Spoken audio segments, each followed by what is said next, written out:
Պարոն անջատեք, մի քիչ շփվենք։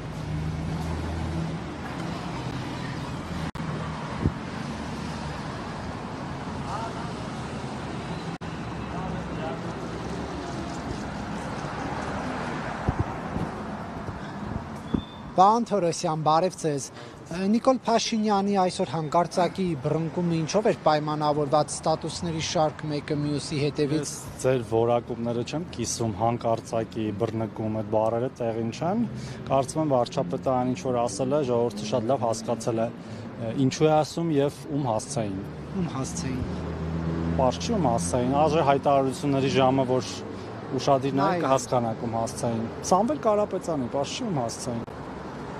Եվ ձեզ գործարարը, որ ասում էր, եթե քաղաքական գործիչները ըստ էության նկատի ունենալով ընդդիմադիր քաղաքական գործիչներին նաև չկարողանան այս հարցը լուծել, մենք մեր ձևով կլուծենք, դա ինչ էր նշանակում։ Չգիտեմ ինչ էր նշանակում, բայց այդ մեր ձևերը, եթե օրենքից դուրս եղան, օրենքի ողջ ուժով կասեցվելու են եւ օրենքից դուրս իրենց դասողները մեծ փոշմանելու են այդ ամեն ինչի համար, շատ են փոշմանելու։ Իսկ քպականները իրենց այս մեծ հայտարարությունների համար չեն փոշմանում, մի տարուց քիչ է մնացել։ Գուցե եւ չընտրվեք, հետո ո՞նց եք ապրելու այս երկրում։ Շատ հանգիստ։ Նախ ժողովուրդն է որոշում ով լինի Հայաստանի Հանրապետություն իշխանություն եւ մենք այնպեսի որևէ վարքագիծ չենք դրսևորում, որ վաղը չկարողանանք ապրել մեր երկրում, ի տարբերություն շատերի։ Դուք կարծում եք, որ դա պարոն Կարապետյանի անձնական այսպես նախաձեռնությունն էր, թե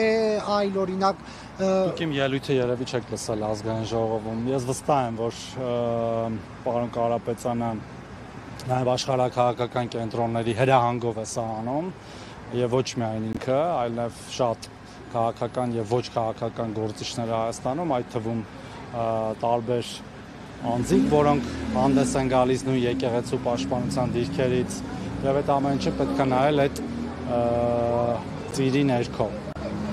Պարոն Թորոսյան, դուք վարչապետի աշխատակազմի ղեկավար եք եղել, հիմա աշխատակազմը գաղտնի է պահում, թե որքան է պետական բյուջեից փոխանցվում,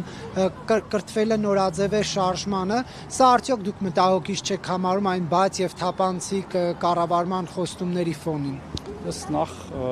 վստահ չեմ, որ պետական բյուջեից որևէ բան փոխանցվում է, կրթվել է նորաձև է հաստատել են, որ փոխան։ Թույլ տվեք պատասխանեմ ինչա վերջ։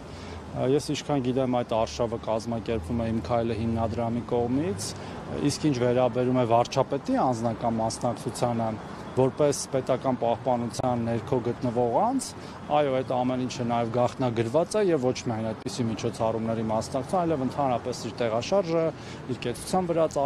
ծախսերը եւ դա ունի նպատակ։ Մենակ որ նշվում է միայն ֆինանսավորում է կառավարությունը վարչապետի մասնակցությունը, դա ինչ է նշանակում։ Ես ես արդեն ասացի, ուշադիր լսեիք պատասխանը, չէ, լավ ուշադիր։ Դուք ասում եք պետական Հիմա եթե վարչապետը հիմա գալիս է այստեղ, գալիս է պետական պահպանության ներքո, պետական պահպանության մեքենաներով, նաև կուսակցության վարչության նիստին։ Հիմա նույն տրամաբանությամբ կարելի ասել, ինչու է պետական բյուջեից գումար ծախսվում ԿՊ կուսակցության վարչության նիստին մասնակցելու համար։ Դուք մոտավորապես նույն բանն եք ասում։ Հիմա վարչապետը երբ որ գնում է ինչ-որ միտեղ, ինչ-որ մի միջոցառման, ինքը պարտավոր է ունենա, նաև չի կարող հրաժարվել պետական պահպանությունից, որը պետական պահպանության ծառայությունն է իրականացնում իր բյուջեի շրջանակներում։ Անվտանգությունը, մեքենաներ նկատում, թե նաև ինչ-որ հենց բուն միջոցառումը կազմակերպել։ Ես ինչքան գիտեմ, բուն միջոցառումը որևէ պետական բյուջեից ֆինանսավորում չի ստանում, եւ բայց վերջնական պարզարումը պետքա դիմել ոչ թե վարչապետի աշխատակազմ, այլ Իմ քայլը հիմնադրամը։ Հարցերը վերջացան։